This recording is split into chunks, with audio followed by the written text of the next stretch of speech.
ഇതാണ് ശരിക്കും എറണാകുളം. ആഞ്ഞൊരു മഴ പെയ്ത് കഴിഞ്ഞാൽ പിന്നെ ഞങ്ങള് വെള്ളത്തില്. എന്തോ ഒരു ഭാഗ്യത്തിന് എനിക്ക് വണ്ടി എടുക്കാൻ തോന്നിയില്ല. ഇല്ലെങ്കിൽ ഞാനും അതേപോലെ റോട്ടിൽ കിടന്നേനെ. ഇവർക്കൊക്കെ പുതിയൊരു കാഴ്ച.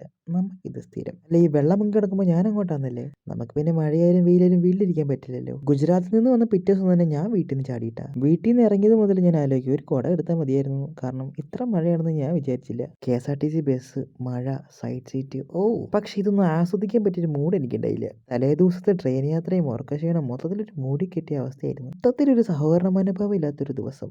അങ്ങനെ എനിക്ക് പോകേണ്ട അടുത്ത വണ്ടി എത്തി. ബസ്സിന് പോയി എത്തുള്ളൂ മനസ്സിലാക്കി ഞാൻ ഉടനെ തന്നെ എൻ്റെ ഫ്രണ്ട്സിനെ കുത്തിപ്പൊക്കി. ഇതിലും ഭേദം ബസ്സിന് പോകണ തന്നെയായിരുന്നു. കാരണം ഇവരെ നോക്കി നിന്നിട്ട് ഞാൻ വീണ്ടും ഒരു അരമണിക്കൂർ ലേറ്റ് ആയി. പിന്നെ ഇത് എൻ്റെ ഐഡിയ കൊണ്ട് ആരോട് എന്ത് പറയാൻ.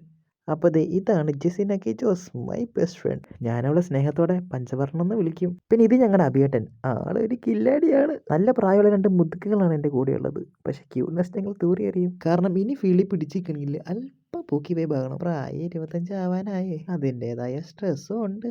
പക്ഷേ ഞങ്ങൾ ഈ സംസാരിക്കുന്നത് അതിനെ പറ്റിയിട്ടൊന്നുമല്ല. ആ കറുത്ത ഡ്രസ്സ് ഇട്ട് ഓവർ ആക്ട് ചെയ്യുന്ന ആളെ കണ്ടോ, അതാണ് എൻ്റെ മറ്റൊരു ബെസ്റ്റ് ഫ്രണ്ട്. ഇവൾക്ക് വേണ്ട എല്ലാ മോട്ടിവേഷനും കൊടുത്ത് ചീത്തയാക്കുന്നവനാണ് ഇതാ ജാക്കറ്റ് ഇട്ട തണ്ടി. ശരിക്കും അവനാണ് ഈ കഥയിലെ മെയിൻ നായകൻ. സംഭവം പുറത്തുനിന്ന് കാണുന്നവർക്ക് ചിലപ്പോൾ പ്രാന്താണെന്ന് തോന്നിയേക്കാം. അതിന് ഉദാഹരണമാണ് ഈ പുറകെ നിൽക്കുന്ന രണ്ട് പേര്. കാരണം അവർക്ക് ഇത് കണ്ട് കണ്ട് മടുത്തു. ഞങ്ങളുടെ ഈ തുള്ളക്കം തുടങ്ങിയിട്ട് വർഷങ്ങളായി. നമ്മുടെ കംഫോർട്ട് സോൺ എവിടെയാണോ അവിടെയാണ് നമ്മൾ മതി മറന്ന് നിൽക്കുക. അവിടെ നമ്മൾ കോമാളികളാകും, ചിലപ്പോൾ കോമഡി പീസാവും. ശരിക്കും അതൊന്നും ഇല്ലാണ്ടൊരു ഗ്യാങ് കംപ്ലീറ്റ് ആവില്ല. പ്രത്യേകിച്ച് അവർ എൻ്റെ കൂട്ടുകാരാകുമ്പോൾ അല്പം എങ്ങനെ തലയ്ക്ക് വെളിവില്ലായ്മ വേണം. അവിടെ ഇനി കൂടുതൽ നിന്ന് കഴിഞ്ഞാൽ ഞങ്ങളുടെ ശരീരത്തിന് ഹാനികരമാണെന്ന് മനസ്സിലാക്കി ഞങ്ങൾ കാറിൽ വന്നവരെ അങ്ങനെ തന്നെ പാക്ക് ചെയ്ത് ബാക്കി അവശേഷിച്ച അവശിഷ്ടങ്ങളെയൊക്കെ തൂത്തുപെറുക്കി ഞാൻ ക്ലാസ്സിലോട്ട് പോകുന്നു. ശരിക്കും ഇവിടെ ഞാൻ കാണുന്നത് 2019 കേട്ടോ. ഈ വരാനുള്ളത് വഴി തങ്ങില്ലെന്ന് പറഞ്ഞു കേട്ടില്ലേ, എക്സാക്ട് അത് തന്നെ. She so cute. ഇതേതാണ് അങ്കത്തട്ടിൽ പുതിയൊരു പഠനം എന്നല്ലേ. ഇതെന്റെ സ്വത്തൂട്ടൻ. ഏതു നേരത്താണോ ഇങ്ങോട്ട് വരാൻ തോന്നിയത് അതാണ് അവളുടെ മനസ്സിൽ പൊക്കോണ്ടിരിക്കുന്നത്. ഞാനും സ്വത്തൂട്ടന് ഒരു 8 വർഷത്തെ പരിചയം കാണും. അന്ന് മുതൽ ഇന്ന് വരെ അവൾ എന്നെ ട്രീറ്റ് ചെയ്യണത് ഒരേപോലെയാണ്. അങ്ങനെ പ്രാക്ടീസും ഞങ്ങളുടെ കുന്തളിപ്പും എല്ലാം കൂടെ കഴിഞ്ഞപ്പോൾ ഒരു സമയമായി. ശരിക്കും ഇതൊക്കെയാണ് കേട്ടോ എൻ്റെ ലോകം.